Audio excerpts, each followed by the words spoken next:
notre louange au roi des rois.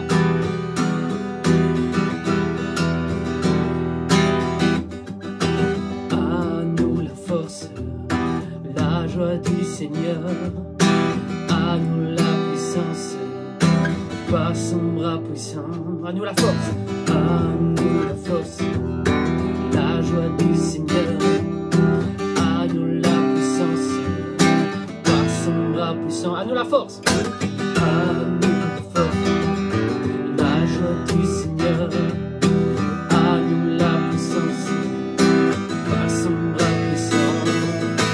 À nous la force, la joie du Seigneur. À nous la puissance, par son bras puissant. Faisons monter, monter un parfum de louange. Faisons monter, monter notre adoration.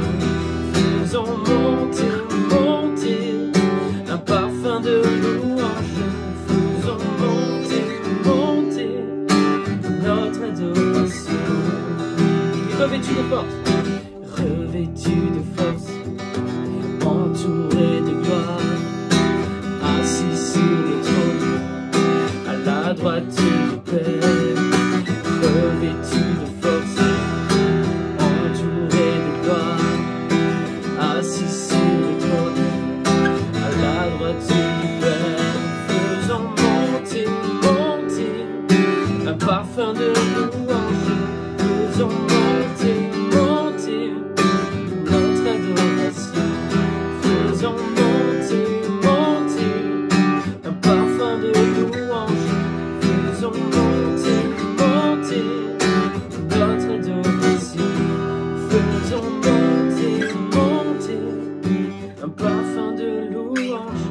Faisons monter, monter notre adoration. Faisons monter, monter un parfum de louange. Faisons monter, monter notre adoration.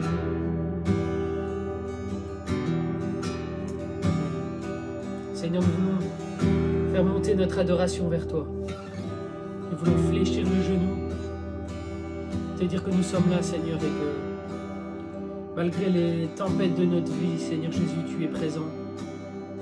Même que quand nous, notre genou fléchit, Seigneur, quand notre pied faiblit, toi tu restes là, Seigneur, fidèle au poste. Merci, Seigneur, d'être ce Dieu fidèle, vraiment. Et on veut vraiment s'humilier devant toi, Jésus.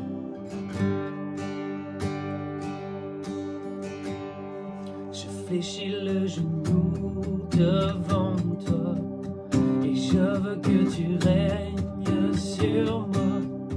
Je te donne ma vie et mes droits, car Jésus soit mon maître et mon roi.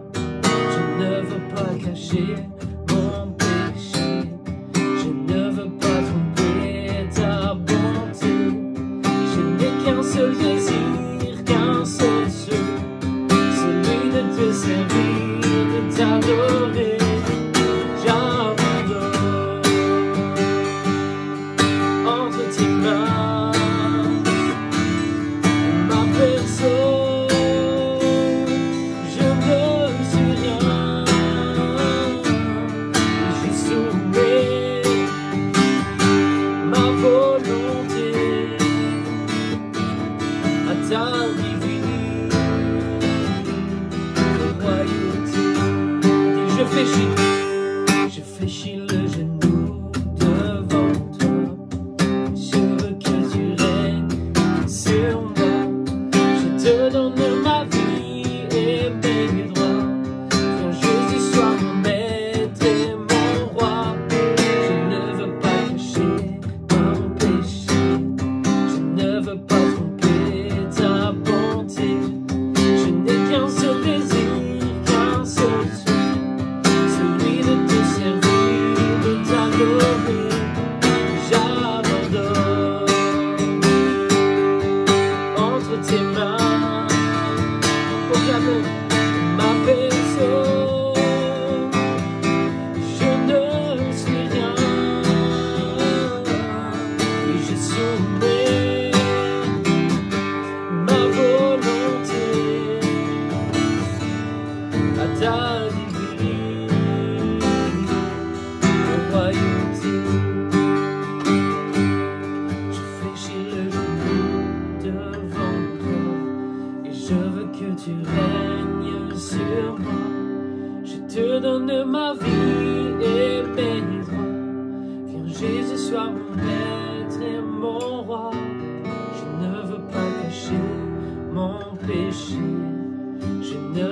tromper ta bonté.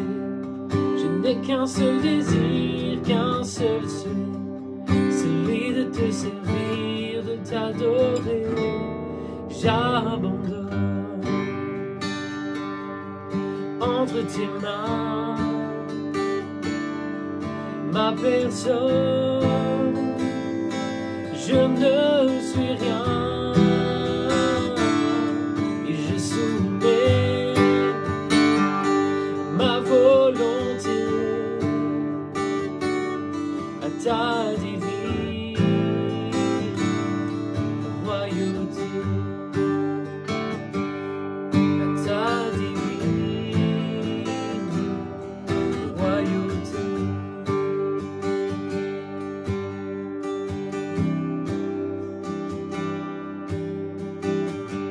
Qu'on puisse vraiment croire aux paroles que l'on chante. Des fois, on ne se rend pas vraiment compte des paroles puissantes qu'il y a. Quand il dit vraiment j'abandonne entre tes mains ma personne, et mon seul désir c'est de t'adorer, que ce soit vraiment une réalité dans nos vies. Qu'on ne puisse pas dire ça en vain et juste en boutade, mais qu'on puisse vraiment le penser de tout notre cœur. Et même si avec nos propres forces on n'y arrivera pas, demandons l'aide de l'Esprit Saint pour venir nous aider. Que nous puissions demander au Seigneur de se manifester par sa présence et de ranimer le feu en nous. Que si l'étincelle s'est éteinte, qu'il puisse la ranimer. Amen. Seigneur, viens ranimer le feu que tu as mis en moi. Toi seul peux m'éclairer. Viens, Seigneur, m'ouvrir les yeux. Oh, manifeste ta présence et convainc-moi de ta puissance. Fais-moi de ta sainteté. Surprends-moi par ta beauté, manifeste ta présence et convainc-moi de ta puissance. Fais-moi de ta sainteté, surprends-moi par ta majesté. Dis-lui Seigneur, Seigneur, viens ranimer le feu que tu as mis en nous. Toi seul peux tout changer. Viens nous ouvrir, viens Seigneur nous ouvrir les yeux. Oh, manifeste ta présence et convainc-moi de ta puissance. Revêt-nous de ta sainteté, surprends-nous par ta beauté. Manifeste ta présence et convainc-moi de ta puissance. Revêt-moi de ta sainteté, surprends-moi par ta beauté. Manifeste ta présence et convainc-nous de ta puissance. Revêt-nous de ta sainteté, surprends-nous par ta beauté. Manifeste ta présence et convainc-nous de ta puissance. Revêt-nous de ta sainteté, surprends-nous par ta majesté.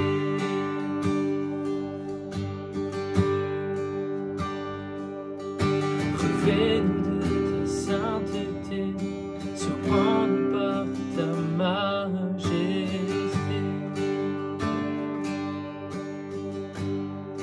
Seigneur, viens nous surprendre, Seigneur, par ta majesté. Et qu'au travers, Seigneur, du rayonnement que tu vas émettre sur nous, Seigneur, nous puissions briller à notre tour sur ce monde, Seigneur, qui en a besoin.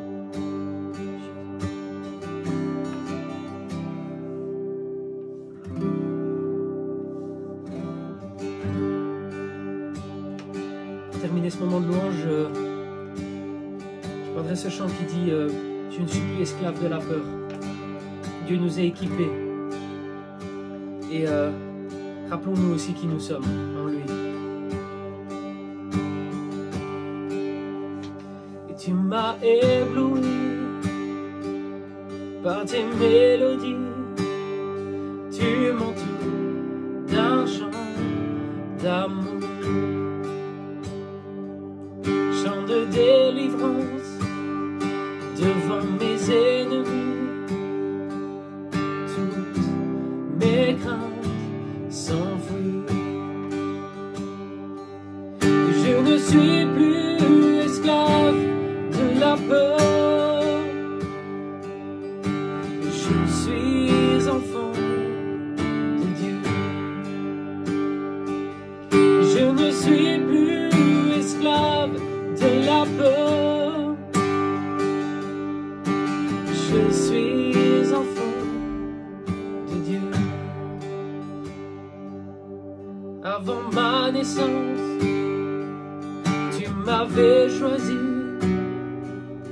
appelé par mon nom.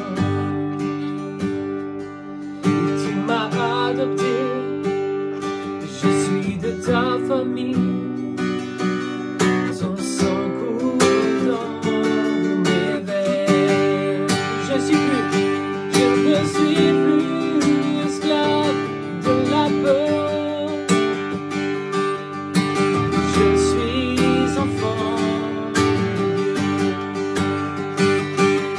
Je ne suis plus esclave de la peur. Je suis enfant de Dieu. Je ne suis plus esclave de la peur. Je suis enfant de Dieu.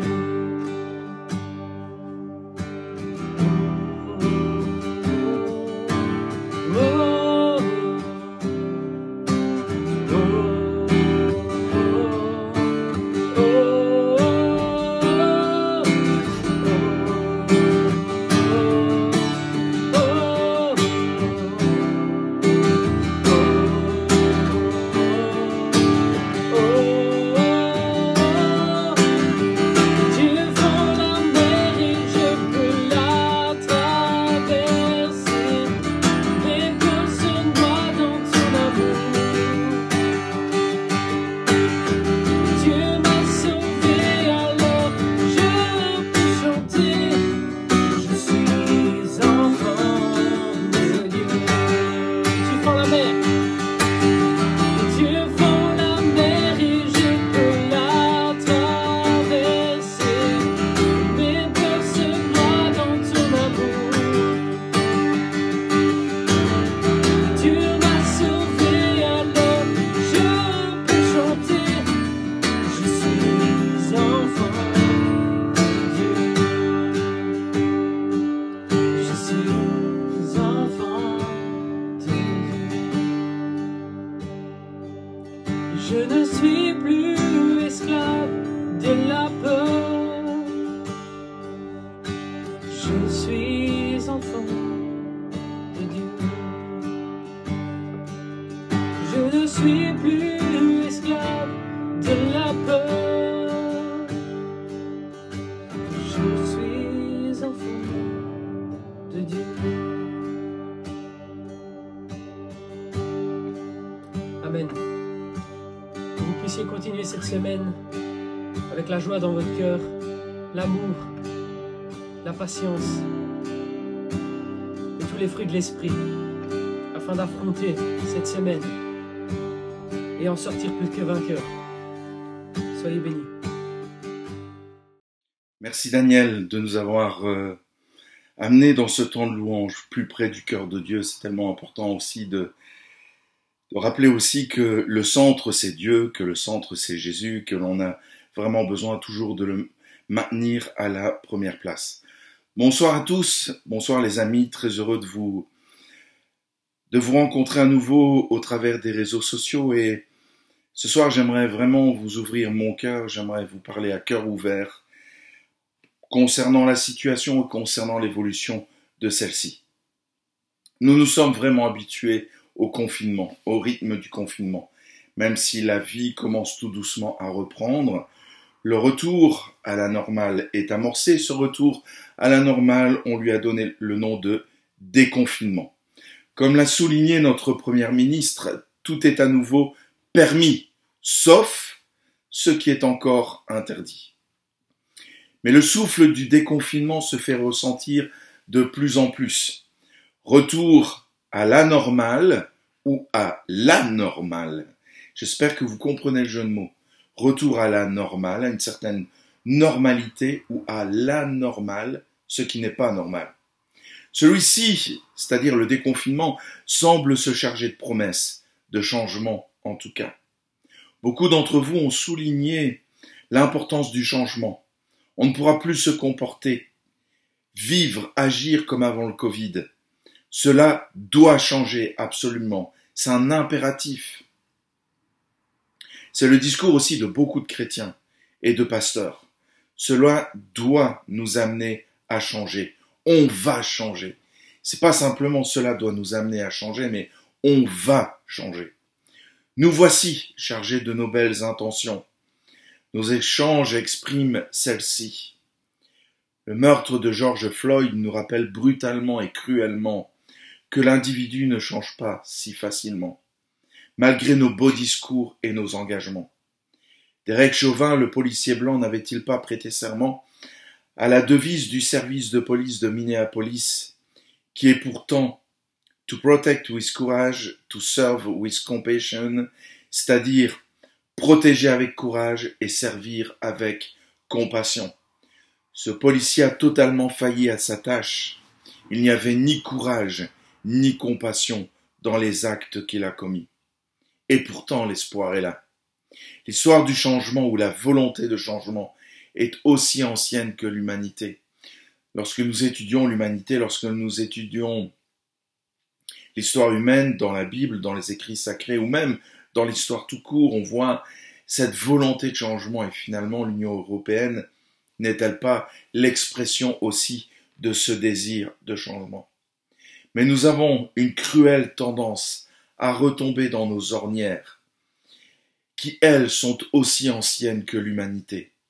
Nos belles intentions s'envolent aussi rapidement qu'une feuille morte se détache de sa branche.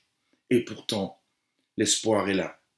C'est un peu comme le peuple d'Israël, et je compare souvent cette volonté de changement au peuple d'Israël qui montre son enthousiasme lors du discours d'adieu de Josué.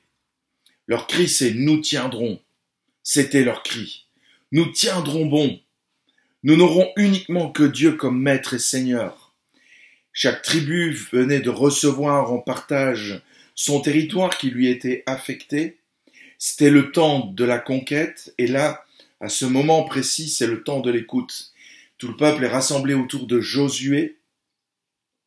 Il s'agit vraiment d'un héritage que Josué va transmettre. C'est le tout dernier discours de Josué. Et ce moment est raconté, narré dans le livre de Josué au chapitre 24 à partir du verset 14. Et voilà ce que Josué laisse comme message au peuple d'Israël.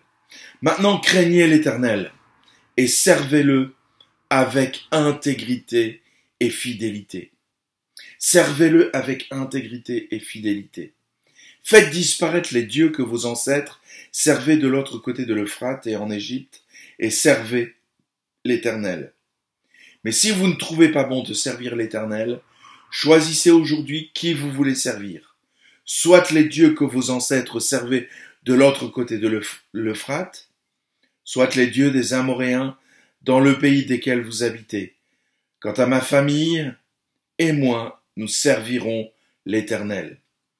Le peuple répondit, nous n'avons certainement pas la pensée d'abandonner l'Éternel et de servir d'autres dieux. En effet, c'est l'Éternel qui est notre Dieu. C'est lui qui nous a fait sortir, nous et nos pères d'Égypte, de la maison de l'esclavage. C'est lui qui a réalisé sous nos yeux ces grands prodiges et qui nous a gardés pendant tout le chemin que nous avons parcouru et parmi tous les peuples au milieu desquels nous sommes passés.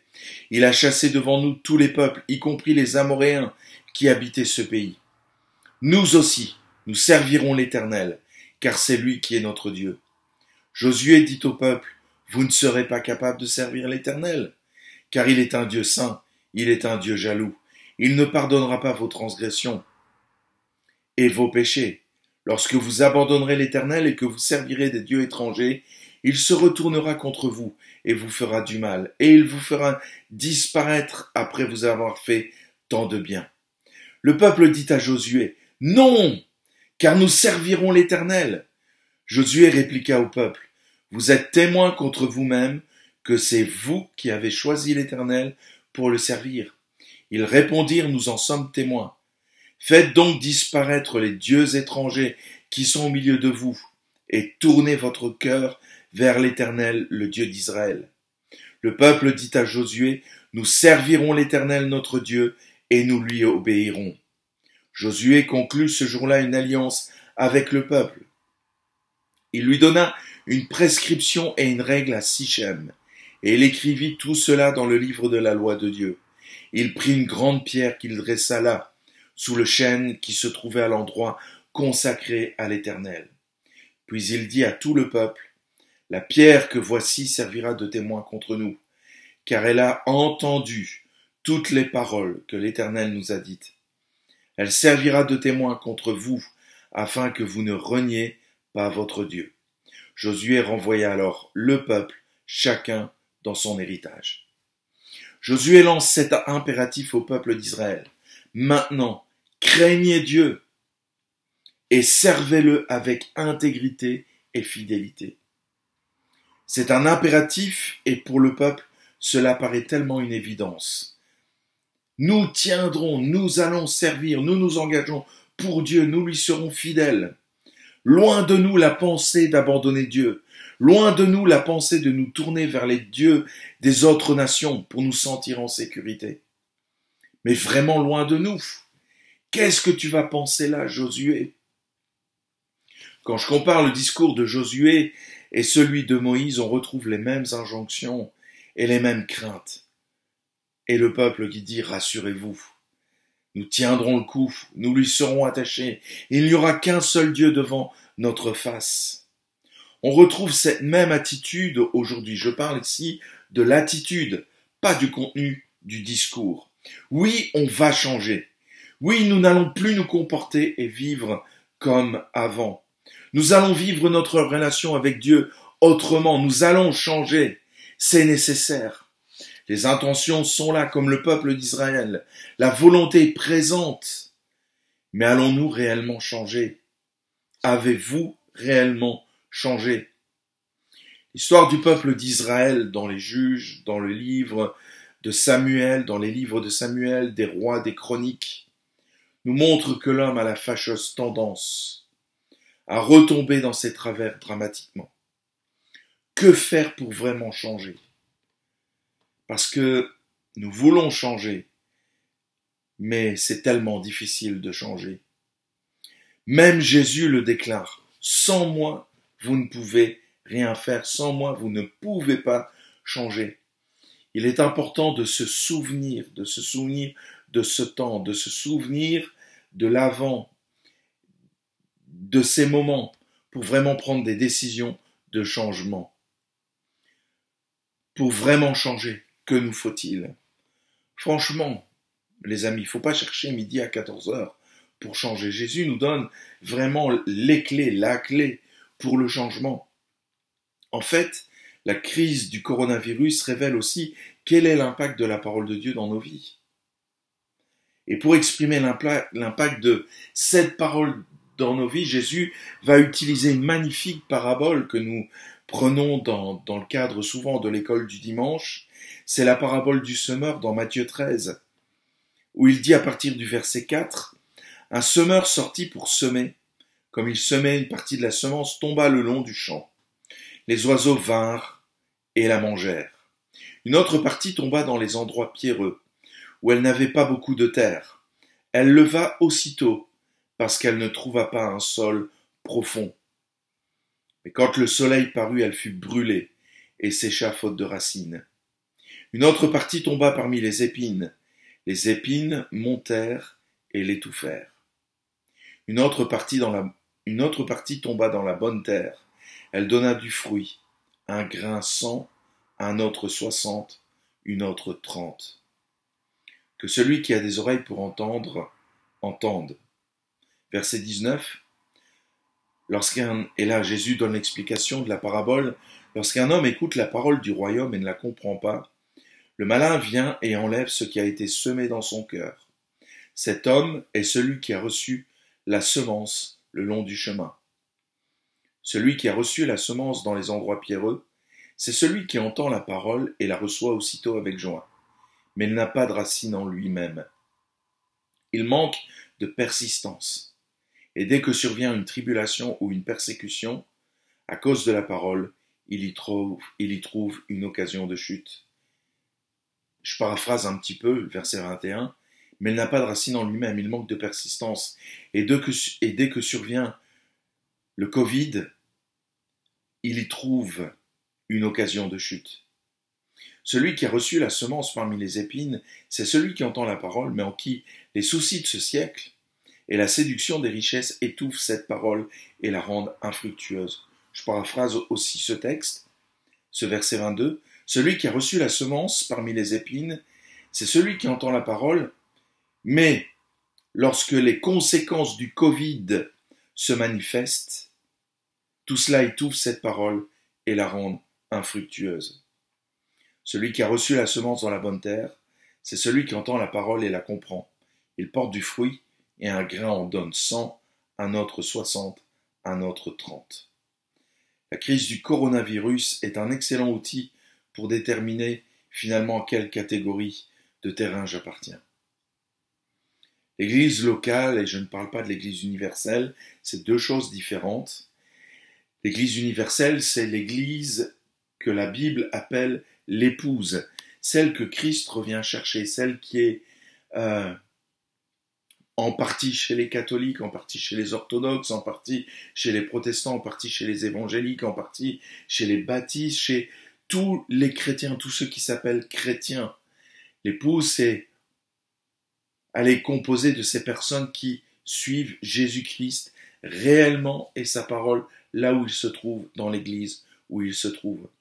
Ici, je ne parle pas de cette église, je ne parle pas de l'église universelle, je parle de notre église locale, dans laquelle, et je le souhaite vraiment, que notre église locale corresponde en grande partie ou majoritairement ou totalement à l'épouse. À quel terrain appartiens-tu honnêtement? Il faut arrêter de se mentir. Il n'y a qu'un seul terrain qui tient la route, tous les autres sont disqualifiés ou se disqualifient eux-mêmes.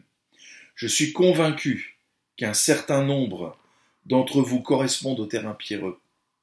Et Jésus en donne l'explication au verset 20 et 21. Celui qui a reçu la semence dans les endroits pierreux, c'est celui qui entend la parole et la reçoit aussitôt avec joie. Mais il n'a pas de racine en lui-même, il manque de persistance et dès que survient une tribulation, dès que survient le Covid, à cause de la parole, il y trouve une occasion de chute. Ou alors certains sont le terrain couvert de ronces et d'épines. Les conséquences du Covid, la peur, le confinement, l'enfermement, le train de vie qui change, une vie beaucoup plus calme, beaucoup plus posée, plus relaxe, plus cool, nous amène vraiment à étouffer la parole de Dieu, à rendre notre vie infructueuse. Pour changer, ce n'est vraiment pas compliqué à comprendre. Je dis bien à comprendre. Ce qui est vraiment compliqué, c'est de la mettre en pratique. Et c'est le propos de notre partage. C'est quand même changer. C'est quand même le changement. Pour changer, c'est pas compliqué.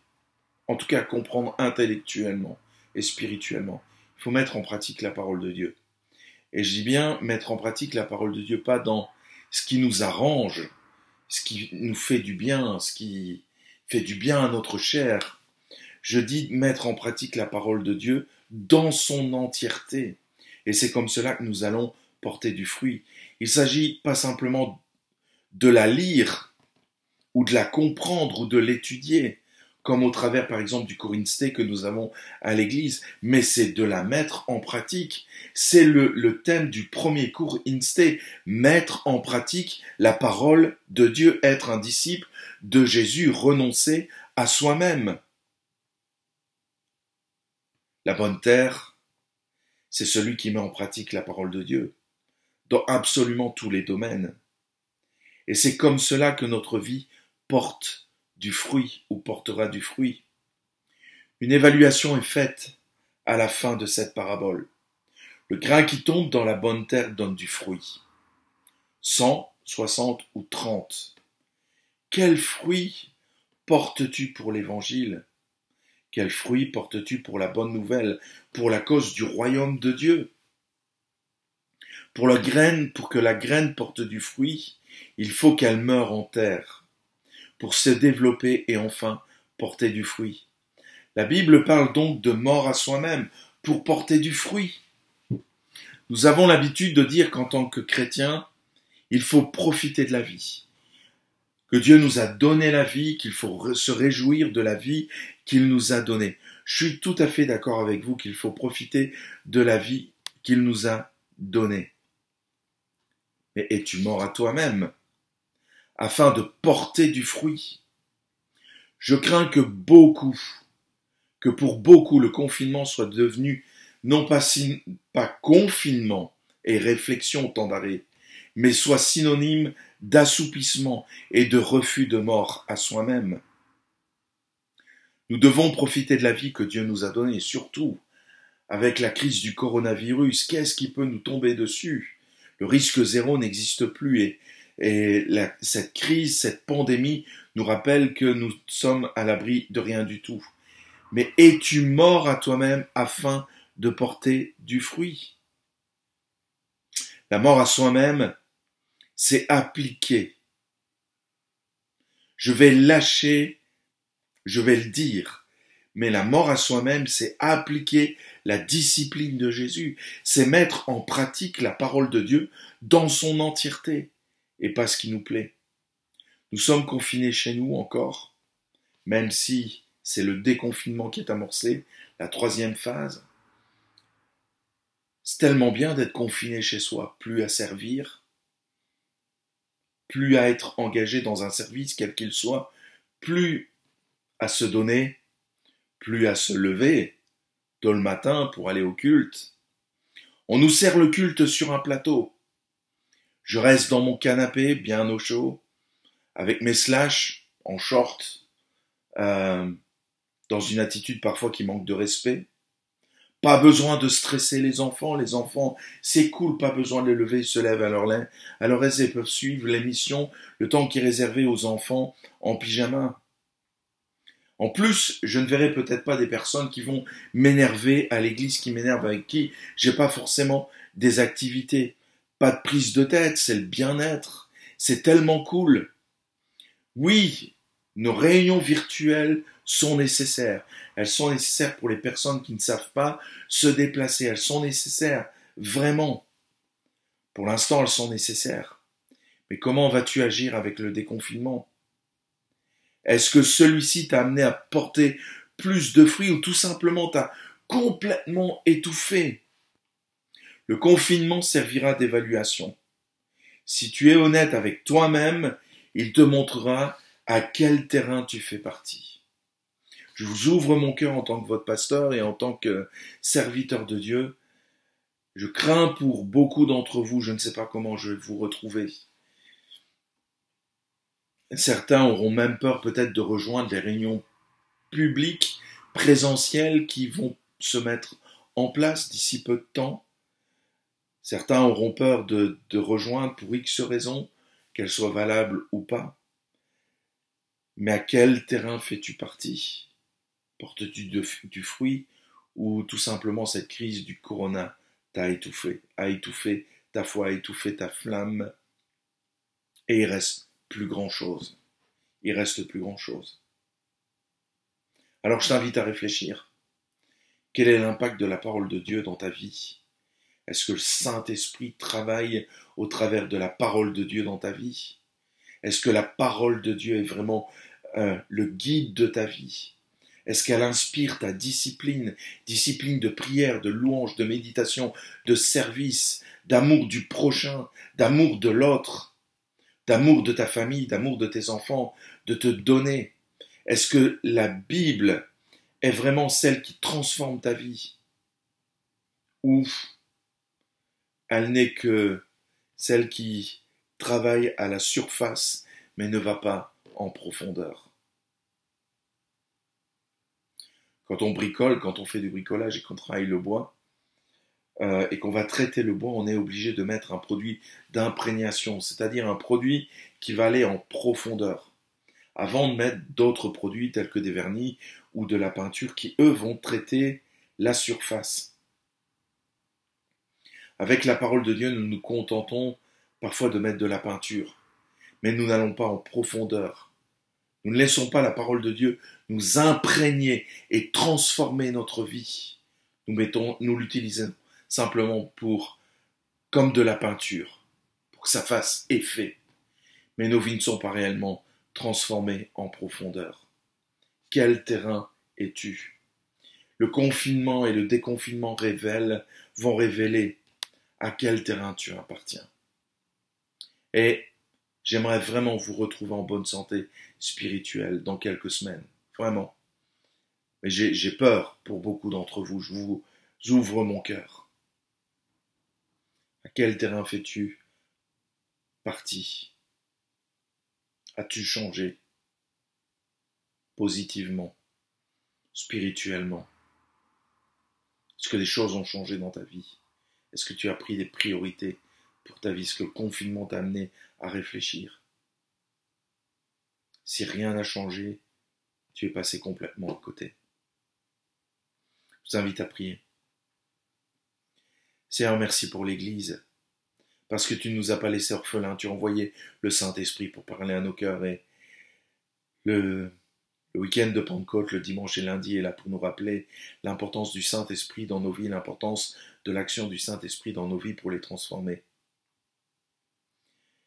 Mais tu nous rappelles aussi que l'impact de ta parole, l'impact du Saint-Esprit qui grave la parole dans nos vies est tellement important et doit tellement nous construire, tellement nous rafraîchir, tellement nous interpeller.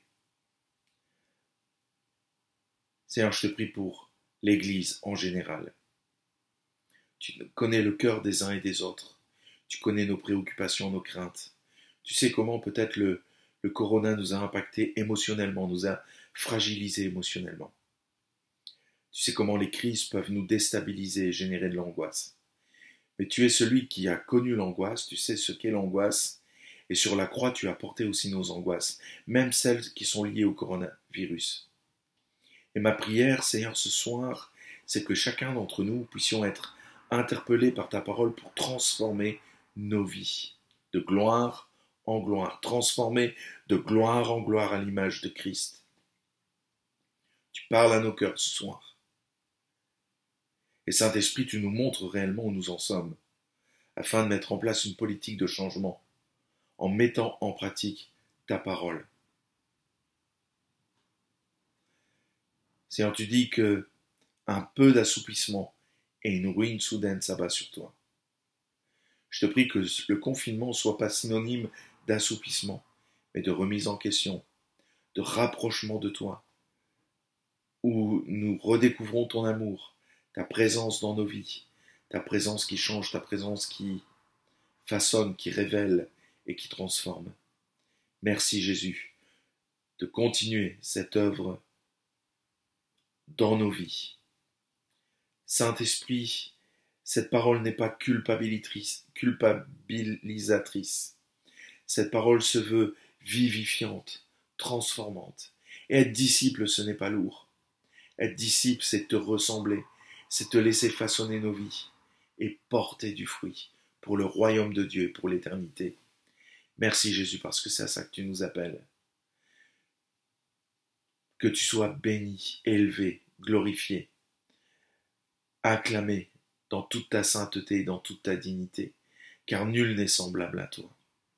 Merci Jésus. Amen. Alors mes amis, je me réjouis bientôt de vous revoir. Vous recevrez bientôt les informations, en tout cas pour la reprise de nos activités. Soyez bénis en attendant et préparez-vous aussi, préparez vos cœurs. À bientôt.